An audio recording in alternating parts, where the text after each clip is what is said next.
I'm Logan Crawford, and right now on Spotlight, we're journeying through the captivating life of Karen Moran, author of a wonderful book called Forever Tourmaline. Set in a Bohemian mountain village in Southern California, this novel explores Karen's artistic upbringing, traumatic experiences, and her quest for self-discovery. Join us as we delve into the secrets of the past and the vibrant events of the Topanga Historical Society.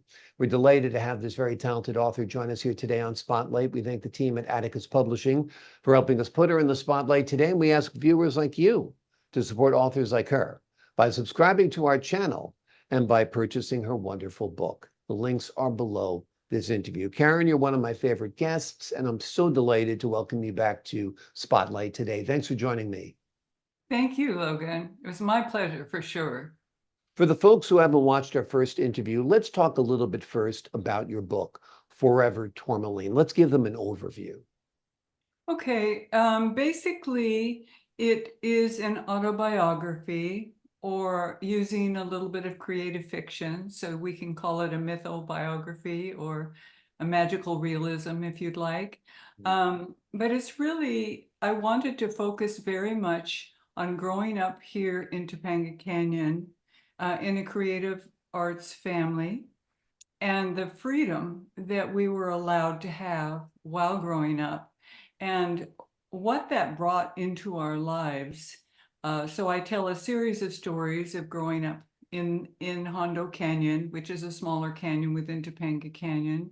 And then, you know, as we grow in childhood, we all have get a few bumps along the way, and we have to survive a few things, and then we have to go out into life and greet those challenges, which were extraordinarily different for me, and I didn't realize how different it was going to be once I was out there. It wasn't that my father did not teach us about the world outside, but because we were given such freedom and we were without prejudice and we welcomed people to our home and onto our land, to find how different the outside world was quite a surprise. Yeah. Amazing, amazing. Talk to me a little bit about the significance of ship's boom and the original fireplace in your family's cabin that you mentioned in the book. Well, ironically, I just was reading through some of my mother's papers, and for the very first time, I found out who built that cabin and when it was built. It was built in 1908, so it's really considered one of the original rock cabins here in Topanga. Wow. I looked for that date for years, and because we moved in, I was just a baby at the time. After a fire had come through Topanga and burned out the cabin, can't burn a rock cabin down unless it's a really intense heat, but it had burned out the cabin. It still had its fireplace in there, but it didn't have a roof. So we did live for the first three years of our lives without a roof. And we didn't think too much about that because, you know, that's the way we were being raised. But that ship's boom, it came from in downtown LA at that time. So we're talking about in the early 50s. They were knocking down all of the old buildings downtown. And they created wrecking yards, and they were bringing in old ships, and they wanted to rebuild downtown LA. So you were free to go down and pick up any building materials you wanted. And so that was like a gift to my father because it takes quite a bit of money to build structures. And he went down one day and saw that ship's boom. And he said, that will be the central brace, ceiling brace for our roof. And he brought it up into the canyon. He didn't carry it. You know, he had to hire a special truck to bring that up and around the corners. It was not a simple thing to do. But I'll be darned if that ship's boom is not still there. And I still wonder where it came from. And I'll probably spend the rest of my life looking for traces or possibly every time I look at the boom, I keep looking for a date or maybe a name of a ship on it, or where it might, I might see some coordinates of what ship came into LA that day into the harbor. But it's remarkable to me that the ceiling that he built, so we're talking over 70 years ago, looks as great as it did the day he built it. Wow. Amazing, amazing. And, It's and it's, amazing that your father took part of history, put it in the yes, cabin, and now it's part of your family's history as well, which is yes, great. Yeah. A exactly. And one reminder day every time. I'll find out that ship that boo was on. Yeah, absolutely. You never know. You never know. And then I'll have to write another book about the Exactly. voyage. Exactly. Tell us a little bit about your involvement with the Topanga Historical Society and how it influences your writing and preservation of local history. Yeah. Um, the Topanga Historical Society started when I was very young. There was a woman here named Louise York, and she started collecting pictures from all the families. And my dad would take us over in the truck and bring a couple pictures to her once in a while, or a couple of articles. It's not like we had a lot of photographs because we didn't really have cameras, but other people would come and take pictures. But Louise York was determined. She had been a journalist, and she was a mother, and she wanted very much to create a book of the history of Topanga. She Mm, thought it would be very important, and of the founding fathers and of the families that lived here. Um, and she really did, she worked on that for years. I'm talking years. So I was very much aware of that. And then the Topanga Historical Society put out their first book 10 or 20 years ago, possibly even more. And we were in that, and I thought, well, that's interesting. Now I know what she was doing with all those pictures. And mm, then they have since put out an expanded, colorful version. So, which have been very much supportive of, and I was on the board for a while. We have a tradition up here. It's not just the families, but we're very much aware that we live on an ancient Chumash Tongva site, that all of Topanga was at one time filled with indigenous people. And there's evidence of that everywhere. We're very proud of that, and we're very proud of protecting that part of the canyon's history as well. So then when my father passed in 2001 and my mother in 2005, I inherited all of their artwork and all of their writings, and they were prolific at whatever they did, all of their masterpieces. So I was just looking this up a short while ago because I just did another program for them. For over 20 years now, I've been doing programs for them on the family history mm, and the artist family and the archetypal artist family in the canyon, and what happened in the early 50s with the blacklisting and the out of work actors and writers, and how we all embraced it and created something very unique up here mm. in terms of a mountain bohemian community. Yeah. And there are still elements of that today, and we are actually known around the world. It just, history isn't important to everybody, but it just happens to be very important to me. Yeah. Well, I And think history is our life story. yes, What came before you, what brought you yes, here today, and what you leave for the exactly. future. I think it is fascinating to It know, is. the story of the land you're living on. I Yes, think it impacts you whether you realize it or not. So it's yeah, good to know what forces and totally, spirits are totally. impacting you. And I think that's where the magical realm of my thinking comes from. And I Mm, call it magical realm because when you're playing out and you're barefoot and you're running around in the forest and yeah, you're hearing the trees whisper, yeah, and the whistling wind and stories, you're feeling the ancients, and you're not afraid.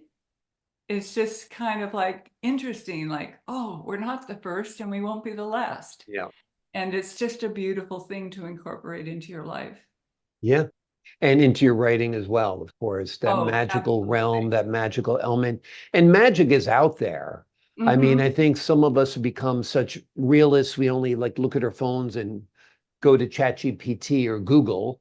But Yes. it's much more interesting, like you said, to take in the environment, hear the trees whispering to you and the flowers talking to you, Mm-hmm. and get in touch with nature. I think that's Mm-hmm. what it's all about.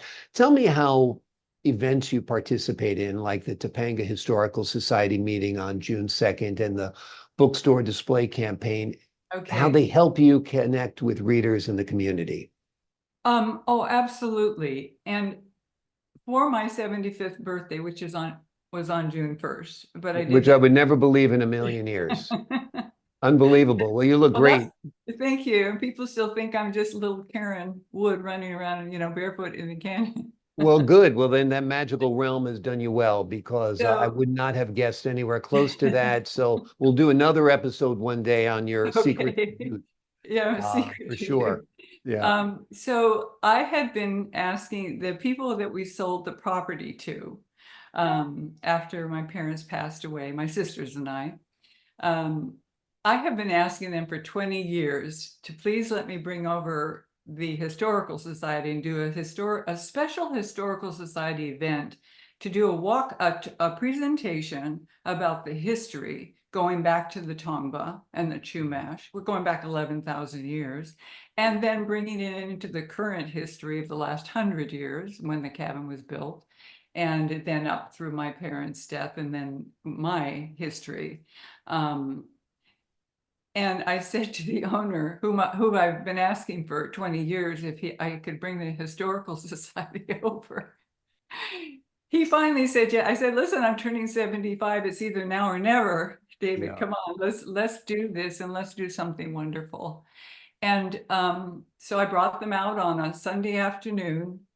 We limited the audience to 40 because we didn't want to be overwhelmed. And we did an hour program, and we did showing pictures, photographs, paintings, slideshows, which will become a book, by the way, on the cabin and the cabin's history. We think of the cabin as an entity, you Yeah. know, and because they've been so good at keeping the footprint that my parents kept put on the land, which is not an easy thing to do with when you have 15 structures on 25 acres of land and Mm. they're all falling down, and you just have to do this and that and the other. But the cabin's in great shape. Yeah. Um, but the most exciting thing were it's a mountainous, there was a mountain behind our cabin that we could never get up as children because it was tundra and chaparral, and we would be scratched to smithereens. We tried many times to climb to the top of that mountain. Well, some amazing landscape artist came in and created trails on that mountain, and opened up an area of the property we had never been able to see. Mm. So I really wanted to take those who were healthy enough and wise enough to know their own limitations up those Mhm. trails. Wow. That would be one of the tours. And another tour would be of all the structures and the history of them, because they all have a history, each Hmm. one, and when was it built, and what was my mother thinking, and what was my dad doing at that time. And then there's a road that goes back into Hondo Canyon called Kings Road. Hmm. And I took a group up Kings Road. Hondo Canyon is what you call a boxed canyon, but it has been preserved because there are only 4 people who own this property.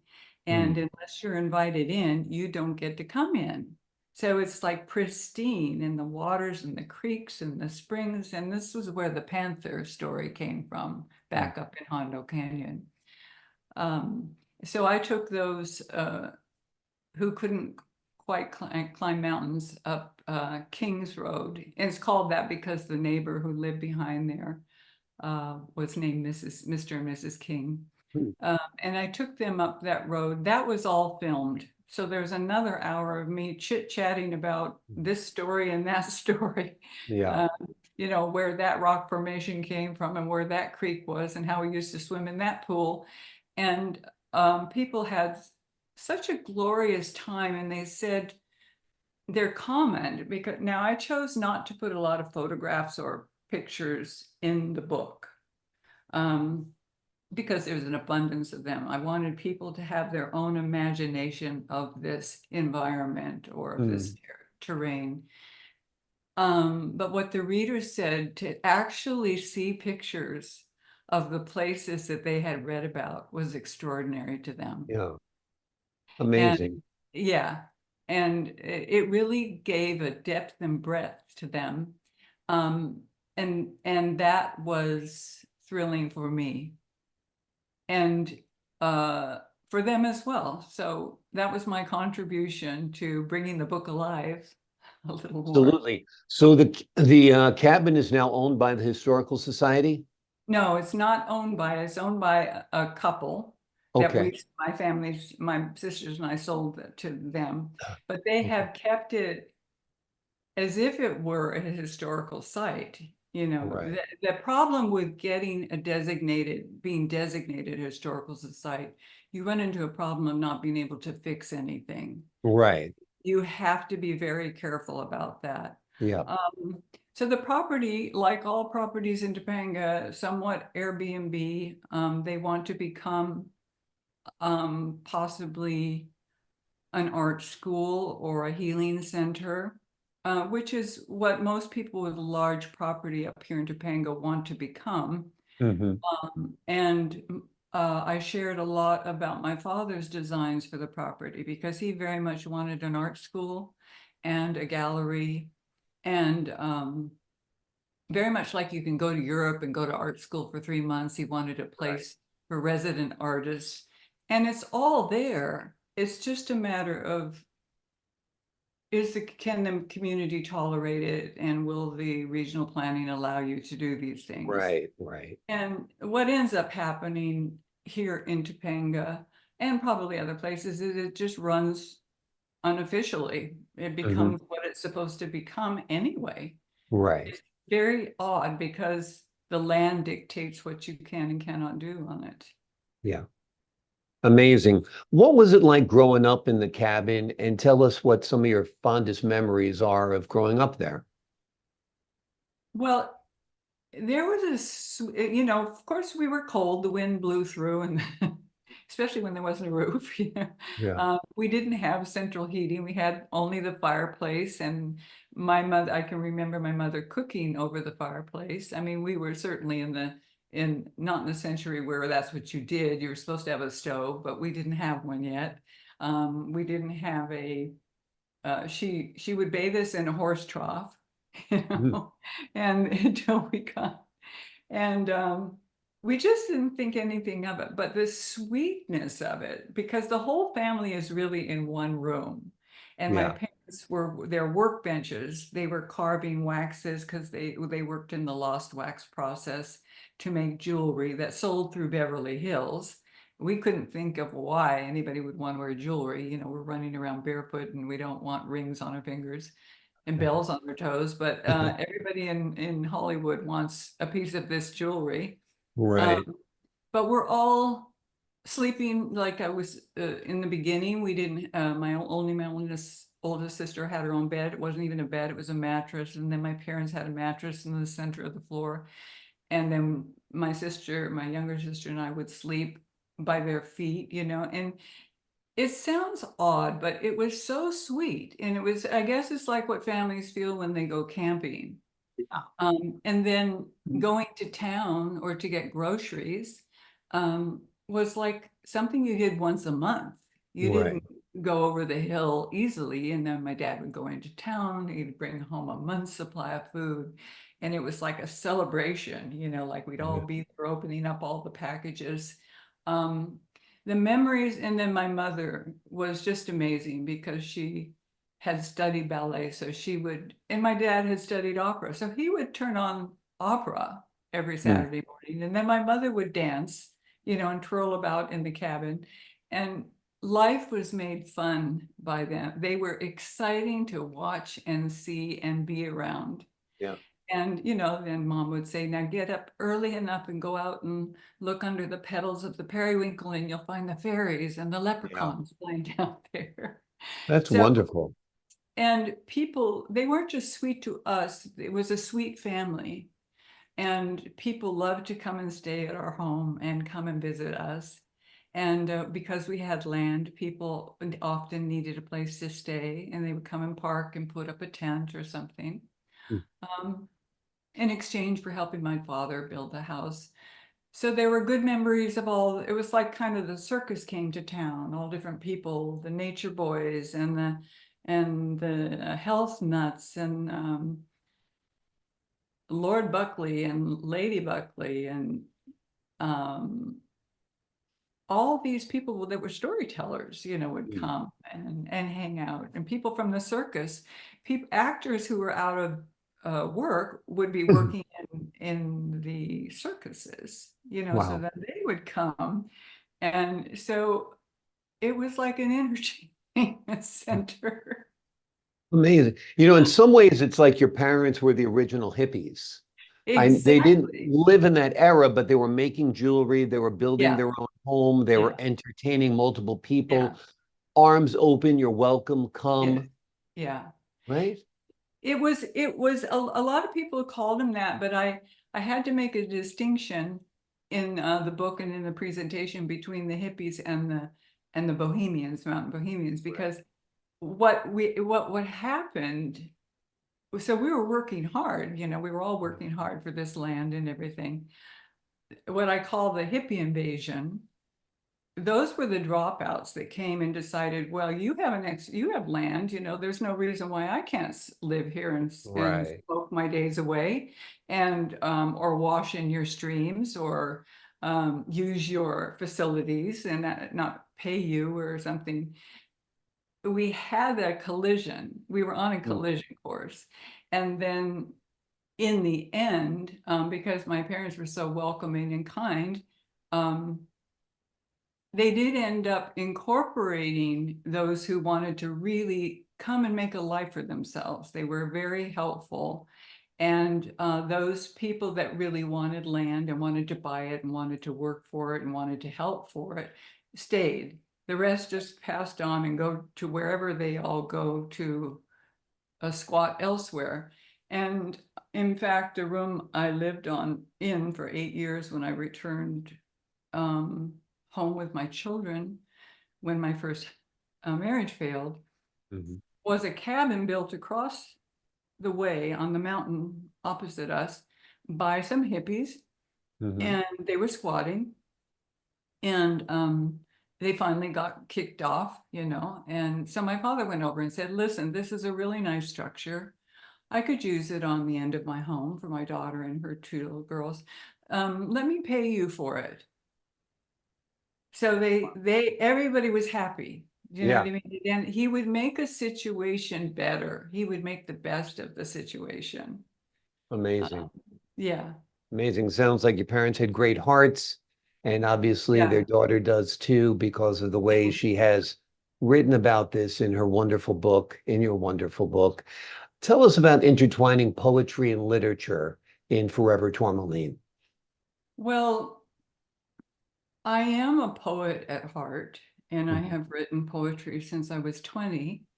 Um, it was not, that was something that just came naturally. It was not anything I couldn't see how you could possibly make a living as a poet. You have to be a poet laureate, and then you have to be a professor somewhere. So Yeah, you have to have a job. exactly. But I just kept writing the poetry, and then the stories came, and the narratives came, and all of that. Lyric writing came. Uh, and in the book, so the poetry is kind of like the glue or the thread. When I read my poetry, my father was a poet as well. Mhm. When I read the poetry, it's like the thread of our life. It's like what everything else hangs on. So Mhm. you can really take a poem at a certain time and find that theme worked in a different media. And I didn't want to put a lot of poetry into the book, but about, since I wrote about the magic forest, the poem Mm. about the magic forest where we used to play as children, and the ship's boom, and some poetry about some more serious things, and a poem from my father. I wanted to just weave it together a little bit, just Hmm. introduce people to that part of me and that part of my life in the book. Yeah, well, it was successful. It's very, very effective. It's great storytelling and really, creates an image for the reader, which I think is Mhm. so important. Are you working on any upcoming projects that you're excited about or events? Well, ironically, I never saw this coming, Logan. I'm going to put out a picture book and a small narrative on the cabin from the presentation I did, but I have started another novel. Okay, Now, great. had you asked me in our last interview, is anything else, in the world, I would have said, not, never, never, ever again. Right, Because when you finish something that you've worked on that long, you're exhausted. right. It's taken It's like, all of you. it's taken all of you. So never in a million years did I think for 1 minute. Mhm. And I had written, I won't tell you what it's going to be or the name or anything, but I had written a short story about a trip. And I won't tell you where we went because I don't want to give too many clues away. Okay, Um, we took back in 2015, and I loved that story. I loved that story. I said, and it's about someone else and their life. But I'm on the vacation and I'm hearing about this, and it's a true story. So I thought, I'm going to make that. I never got to finish the story the way I wanted it. I said, oh my God, it's a novel. right. So I have started to read, I have a full rough draft, and, Wonderful. and I will move on. I will continue to do whatever I'm invited to do with Tourmaline and talk about that. But it's time to move forward with other things as well. I certainly cannot take 25 years to write this next book. Exactly. Or more. I mean, And Forever it won't be. Tourmaline in a way is a lifetime in the writing, right? It Yeah. is. You had to live it first and Yeah, then contemplate about it and then write yeah. it. What So, message do you hope readers take away from Forever Tourmaline? well, my readers are the ones that I have communicated with or who have communicated with me are taking the message away. And that is, I want to take them to a deeper level of understanding of who they are. Mm, I want that to touch them so deeply that it will give them permission, that they will give themselves permission to do that for themselves, to mm, maybe write something, to maybe contribute a work of art, to maybe finish that story they weren't going to yeah. finish, or paint that painting they weren't gonna paint or decided against painting. Because whatever you have to struggle through to get a body of work done is well worth it. And also, I have a central theme of nonviolence. And my father was a pacifist. Mhm, You pay for whatever you are. You mhm, pay in this world for your position. I would call myself a pacifist also, that mm, I would choose negotiation over violence any day. yeah. And for those who can, it is not that I do not appreciate those who serve our country differently. I totally appreciate that, but I appreciate that if it comes from their heart and their will, that it's not something that they're forced to do or forced into that kind of service or have their life put on the line against their will. That will always be there. That should always be their choice. That's my message. Absolutely. Well, it's a great message, and I think it's a message that is being well received. Karen Moran has written a wonderful book, a captivating memoir called Forever Tourmaline. It beautifully combines poetry and literature to narrate her life's journey. It is a wonderful book, a wonderful read. It'll help you get in touch with that artistic side of you. And as Karen just mentioned, perhaps you'll finish that novel, you'll finish that short story, or you'll make that film because you'll be inspired by her artistic touches throughout this book. Thank you so much for joining us here today, Karen. Thank you. Thank you, Logan. I appreciate your time. Great speaking with you. To the folks at home, I'm Logan Crawford, thanking you for your time this time. Until next time on Spotlight.